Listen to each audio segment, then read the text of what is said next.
Queria aproveitar essa oportunidade de cumprimentar o Bira, meu grande amigo. Bem-vindo, Bira, a essa Casa Legislativa.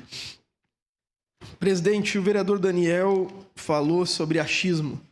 Tenho certeza que ele não falou sobre a minha fala e fala da vereadora Andressa, porque eu fui técnico e repito exatamente o que eu falei para o senhor.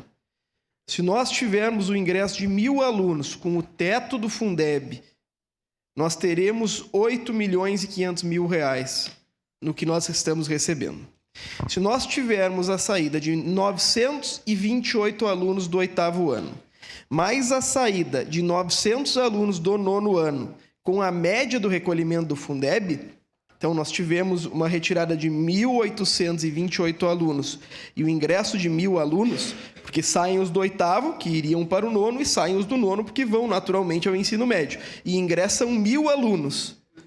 Nós teremos uma perda de receita de R$ 12.923.960, levando em consideração que o ingresso, mesmo tendo um valor maior para as séries iniciais, será de R$ 8.442.120, nós teremos aqui um déficit no ingresso do município de aproximadamente R$ 4.480.000.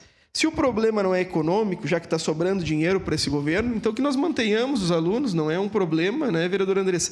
Nós somos a favor. Agora, se o problema for econômico, o cálculo do município está errado. Eu tenho disposição em conversar e o senhor sabe que a pior coisa que pode existir, vereador Daniel, é um burro com iniciativa.